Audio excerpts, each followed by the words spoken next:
ini tidak kunut, ini dalilnya.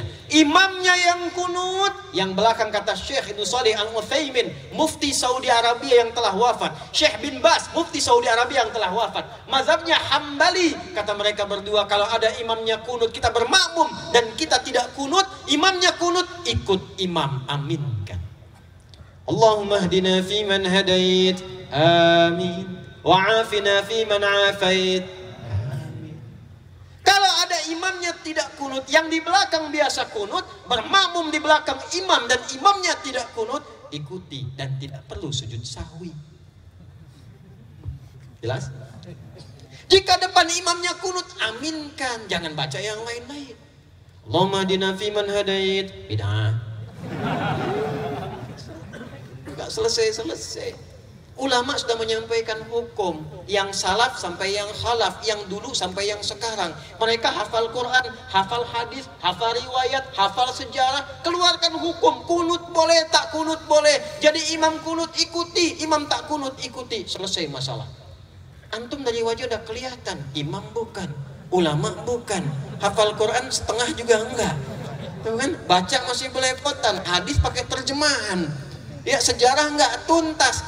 Lalu bisa memberikan fatwa, cita-cita masuk surga, ente siapa? Bawaannya ribut terus. Yang kunut benar, yang tak kunut benar, yang salah yang tidak sholat subuh. Paham? Jadi bab ilmu itu sangat penting. Ini bab ibadah. Jadi mulai sekarang saya minta, saya mohon, ngajinya yang tuntas. Kalau bisa tingkatkan kualitas. Kalau takbir sampai salam saja, betul, bagus, sah sholat, pahala dituliskan. Tapi barokahnya sholat kita nggak dapat. Apa barokahnya itu? Membuat kita semakin lebih baik. Saya ulang, membuat kita semakin lebih baik. Jadi kalau kita cuma takbir begini, Allahu Akbar, tahu ilmunya, bacaannya sampai dengan salam, tapi tidak mengerti apa yang kita bacakan, maka untuk mempraktekkan salam rahmat dan barakah, Assalamualaikum warahmatullahi wabarakatuh, Assalamualaikum warahmatullahi wabarakatuh, nggak dapat kita. Pahala dituliskan, prakteknya minim dipraktekkan. Itu yang menjadikan orang sholat lisannya masih kasar, orang sholat tangannya masih berbuat maksiat, orang sholat kakinya melangkah pada hal yang tidak benar dan tempat maksiat. Itu yang terjadi. Maka yang harus dilakukan sekarang, nyicil satu-satu. Kalau besok-besok saya sholat, contoh nih, maaf ya, maaf, angkat tangan begini apa maksudnya? Kenapa mengucapkan Allahu Akbar? Kenal Abu Bakar enggak? Ah, bagus. Abu Bakar itu satu-satunya sahabat Nabi yang kalau takbir, baru takbir itu langsung nangis. Makanya waktu Rasul tunjuk jadi imam, beliau katakan, ya Rasulullah jangan saya ini orangnya perasa, takutnya malah nggak khusyuk, makmumnya nanti sulit ikutin saya. Kata Nabi, udah kamu ini banyak protes imam. Kenapa? Karena beliau berusaha memahami bacaan yang dibacakan. Lihat baik-baik, Allahu Akbar, angkat tangan ke belakang, buang urusan dunia ke belakang, jangan bawa-bawa dalam sholat. Ini yang menyebabkan seseorang sering tidak khusyuk dalam sholat, karena dunia dibawa dalam sholat. Lisannya Allahu Akbar, tapi maaf dalam sholatnya handphone Hu Akbar. Allahu Akbar, tang ting tung ting tang ting tung tang ting tung, batalin sholatnya, angkat, halo, bentar lagi sholat. Jauhkan, buang dunia, pasrahkan. Tapi yang penting apa? Anda, saya, kita berikrar dalam sholat, ya Allah, hanya Engkau yang paling agung, yang aku agungkan. Tapi dalam kehidupan bahkan sebelum sholat, kadang aku merasa agung dibanding yang lain, sombong dibanding orang lain, merasa paling berilmu, merasa paling punya uang, merasa paling punya kedudukan. Padahal dalam sholat pun bisa Engkau wafatkan saat ini, ya Allah, aku taubat, ya Allah, aku taubat. Makanya setelah takbir langsung dia mengatakan, Allahumma ba'id baini wa baina khatayaya kama ba'adta bainal masyriqi wal. Nah, ya kecil di ujung khataya, ya kecil dia itu ngaku salah. Kalau dalam bahasa kitanya gini, ya Allah, aku ini mengagungkan Engkau, mengatakan Engkau yang paling tinggi, tapi aku ngaku salah, ya Allah, aku banyak salahnya. Ngaku tinggi pada orang, sombong pada orang, angkuh dengan tetangga, yang merasa hebat dibanding pasangan. Aku taubat, ya Allah, jauhkan antara aku dan kesalahan yang aku bawa dalam sholat jauh timur dan barat.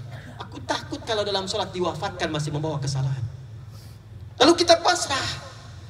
Wajjahtu wajhiya lilladzi fataras samawati wal hanifan muslima wa ma ana minal inna salati wa nusuki wa mahyaya wa mamati lillahi rabbil. Itu paham nggak tuh saat dibaca?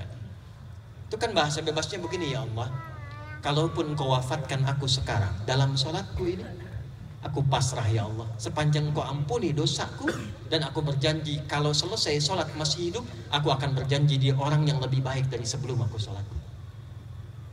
Itu sholat. Terakhir sekarang, sholat selesai, sesama muslim sudah baik, belajar ilmunya. Apakah yang tinggal di Pekanbaru ini orang Islam saja? Ada non muslimnya tidak? Ada non muslimnya tidak? Perhatikan tuntunan Nabi. Kalaupun dalam kehidupan kita beribadah, jangan pernah memaksa. La ikraha lakum dinukum, ibadah masing-masing. Tapi ketika diatur hubungan muamalah, interaksi sosial dalam kehidupan, di pekerjaan, bertetangga, berkebun, Anda menemukan di dalamnya bukan hanya orang Islam tapi non-muslim, maka hukumnya berlaku universal bersama-sama. Diatur dari yang paling kecil sampai yang paling besar. Yang paling kecil, Anda tinggal di komplek, ada orang Islam, tetangganya non-muslim, Nabi samakan semua hukumnya. Hukum makanan, hukum senyuman. Senyum kepada yang muslim, senyum pada non-muslim. Anda ketemu tetangga yang muslim senyum, yang non-muslim nggak senyum. Kok nggak senyum, Pak? Maaf ya, ibu kafir sih. Oh, itu dicatat oleh malaikat, dosa tuh. Tulis. Senyum Anda pada orang Islam harus sama dengan senyum Anda pada non-muslim. Jika ke orang Islam senyumnya 100%, pada non-muslim senyumnya 100%. Izin komandan. Hati-hati nih. Di TNI, di Polri, Jati, di pengadilan, mohon izin. Di kantor-kantor, nggak semuanya orang Islam. Mesti adil. Kalau memang yang layak promosi jabatan non-muslim, promosikan. Kalau yang layak yang muslim, promosikan. Tapi tanamkan nilai-nilai kebaikan, nilai-nilai keadilan, sehingga ketika ditanya, dan terima kasih, bukan terima kasih, Islam yang mengajarkan saya untuk bersikap adil dalam tugas saya. Ketika itu dilakukan, maka dia kenal Islam. Kalau kemudian kenal dan memahami lantas mengucapkan asyhadu an la ilaha illallah wa asyhadu anna muhammadar rasulullah, itulah pahala yang melekat pada amanah kedudukan. Pada Anda yang tidak punya kedudukan tapi bertetangga, Allahu Akbar. Ingat hadis ini, siapa yang masak makanan baunya sampai ke tetangga, maka bagilah tetangga itu walaupun hanya hafal yang ini nih kuahnya. Jadi ini biasa masak sop ayam, ayamnya dia makan, kuahnya dikasih tetangga. Tetangganya tanya, kenapa kami dikasih kuah? Hadis Nabi, Pak. Di korban terjemahan nih. Maksud Nabi, nanti besok-besok itu orang banyak kreatif bikin bumbu-bumbu. Memang yang dimasak itu cuma, maaf sekali, singkong, tapi bumbunya bumbu rendang. Diambil dari Bukit Tinggi, bikin rendang singkong. Bumbunya rendang, yang dimasaknya apa? Bagi tetangga supaya nggak salah persepsi. Dikiranya memang betul rendang, ternyata rendang bagi. Tapi hadisnya belum selesai. Saya pengen tanya, apakah Nabi pernah mengatakan kalau tetangga Anda muslim saja? Nggak ada redaksinya begitu. Makanya ratakan. Bikin rendangnya, kirimkan ke setiap tetangga yang bisa dibagi. Jangan dilewat yang non muslim. Yang Islam bagi, Pak Haji bagi, Bu Haji bagi, Bu Ustadz bagi, tetangga biasa bagi. Tiba-tiba pastor keluar, Pak kayaknya enak rendangnya. Emang sih Bapak sih salah, tokoh kafir. Nggak boleh. Dosa. Itu alih-alih dapat pahala langsung tulis dosa. Coret. Datangi, ketuk rumahnya. Selamat pagi, pagi. Ada apa Pak Haji? Ini ada rezeki. Nih ada satu panci rendang. Oh Pak Haji baik sekali. Bukan baik, Nabi Muhammad yang mengajarkan saya untuk berbagi. Kenalkan nama Nabi Muhammad. Besok-besok saat dia mengembalikan panci, udah bisa salam. Assalamualaikum Pak Haji. Tuh. Padahal Anda aja haji belum gitu kan. Ajarkan aja enggak. Udah assalamualaikum dan didoakan. Assalamualaikum Pak Haji. Mau ngembaliin panci. Tuh. Terima kasih Pak, enak sekali. Cuma mau nanya aja, kira-kira hari ini Nabi Muhammad ngajarin berbagi lagi enggak? Perkara makanan. Ini saya lihat banyak tumbuhan nih. Hati-hati nih. Ada yang rambutan, ada yang durian, yang macam-macam. Cuman di Islam tuh berlaku hukum ini. Jika tanaman Anda merambat ke tetangga, buahnya masuk, maka hakun mushtarak. Buahnya hak bersama dengan tetangga. Jangan tunggu dia minta. Jangan tunggu. Anda punya rambutan, buahnya ke tetangga. Ketuk pintunya, sampaikan. Bu, ya Pak, ada apa? Itu ada buah. Ya saya tahu pohon rambutan punya Bapak kan. Betul, pohonnya punya saya. Tapi buahnya ke tempat ibu. Jangan tunggu sampai menguning, sampai memerah. Ibu pengen saat hijau pun ambil aja. Gak usah minta izin sama saya. Aturan dari mana Pak?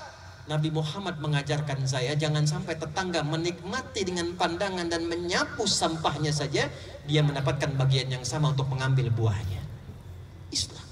Di mana ada aturan begitu? Cuman itu aturan buat buah aja. Kadang repotnya dia nggak tahu ketika ayam Anda main ke pekarangan dia tuh.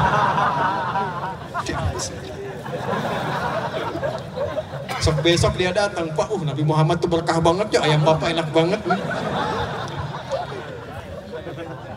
Nah, saya menginginkan suasana begini nih antara umat Islam itu. Jadi kita internal diperbaiki, sama orang-orang sekitaran kemudian berbuat baik, jaga itu sampai wafat. Jaga itu sampai wafat. Karena kita nggak tahu kapan kita pulang. Mungkin pulang malam ini. Kenapa pada diam ini? Kan udah gelap banget tuh.